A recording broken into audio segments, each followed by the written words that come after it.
this episode of Film Stock Reviews, I'm reviewing episode 7, season 11 of American Horror Story NYC, titled The Sentinel.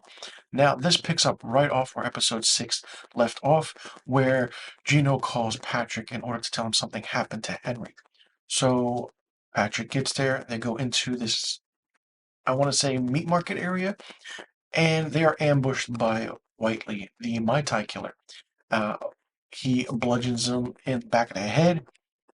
We see Patrick wake up, he looks around, and he's tied or he's handcuffed to a table.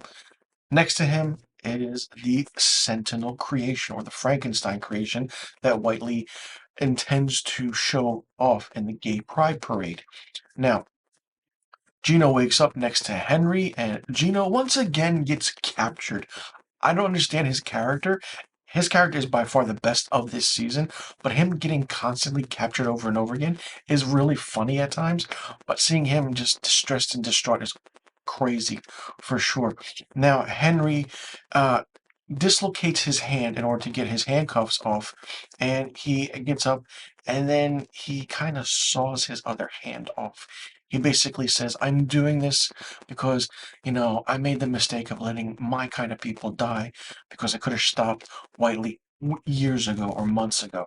Cuts his hand off. We then go to Patrick. Patrick and Whiteley talk, and Whiteley's like, you know what? I want your heart in my creation because it's the right thing to do.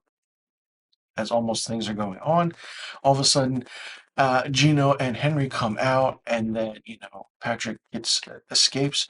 And then Patrick kind of points the gun to Whiteley and says, this creation, you think you're right or wrong, but then behind Whiteley, we see the victims that Whiteley killed.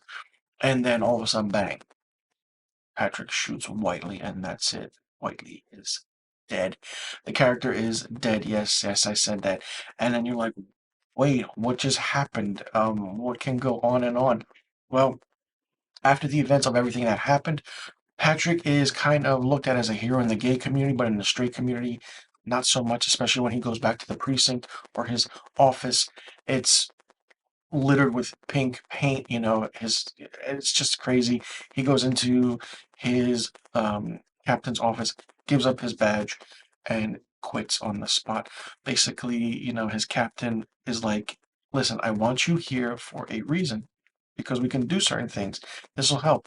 And then Patrick's like, what about, let's open up the cases with certain things happening. And then the captain's like, I really can't do that. Patrick's like, I thought so, and just leaves. It's really interesting how forward this episode is, and not only that, we see Adam talking with Hannah, and Hannah is getting sicker by the minute. And this disease that they mention in this season, of course, it could be the AIDS, HIV virus, but they're not saying that. That's what that is. And the whole aspect of it is that Adam wants to find Sully and, just keep continuing the search for his friend Sully.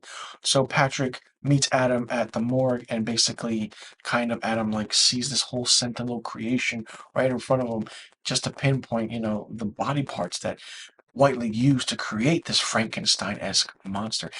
I wish they kind of did mention that this Sentinel looked like a Frankenstein-esque monster, but they didn't. So I'm happy that they didn't, but that's what happened. But usually the creation, is one that just does its own thing. As the episode progresses, Patrick gets premonitions or visions of Barbara, his ex-wife. We don't know why. And Gino meets up with Adam, or vice versa. Adam meets with Gino at the office, and Gino invites Adam and a couple of Adam's friends to Fire Island. Let's escape. Let's have this good time. What's going to happen? So they do all that, and then it's just like Hannah backs out because she's sick. But then we see the Leatherman killer. That brute killer in leather trying to fit, going to Hannah. And the episode is really, really interesting, and it ends on an interesting note. This was a really, really fun episode because the way it ends on an interesting note is because Gino kind of gives this monologue about what gay pride is. And then we see the Sentinel kind of protecting the gay population or in certain aspects of certain people being harmed or hurt or bullied for that matter. And seeing the Sentinel at work was really, interesting because it's just like the Frankenstein kind of feeling in Monster, just helping protect, but trying to do its good for its own thing. So Gino's writing out his article, and it's a great monologue. It's a great overture of what it pertains to this entire season. And it's really, really fun. And, it's printed on the paper the next morning, the native newspaper, and then that's the way the episode ends. I like the episode. The body horror is really interesting in this season, and it's just front and center, full frontal for that matter as well. We get the whole aspect of the Sentinel body, how Whiteley created this creature, how the Mai Tai killer, or serial killer, was killing certain aspects of people, but you killing intellectual people for the mind and the heart, but killing gay people for the physical aspect to it, like the penis or the hands, the legs. I mean, it's just really interesting how everything just came together.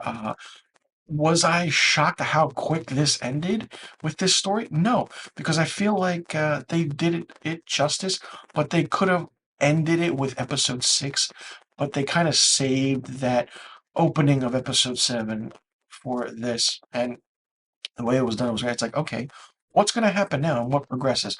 Well, now with the disease and the virus, a lot of questions need to be answered, and it's going to be really, really fun. Let me know in the comment section below what you thought about episode 7, season 11 of American Horror Story NYC, titled The Sentinel. Did you like it? Did you not like it? What did you think of it? Did you like the aspect of having the Mai Tai killer story end at the beginning of episode 7, or do you think that they should have ended at episode 6 and episode 7 should have started a whole new story or the quick subplot that's going on? Did you like the look of the design of the Sentinel? What did you think about the Frankenstein-esque creation that was happening? And do you think something's going to happen? And what do you think the metaphor is about Patrick seeing Barbara and his visions? Let me know in the comment section below about all the questions I just asked. And stay tuned for my episode 8 review of American Horror Story. You can check that out by clicking this box right here.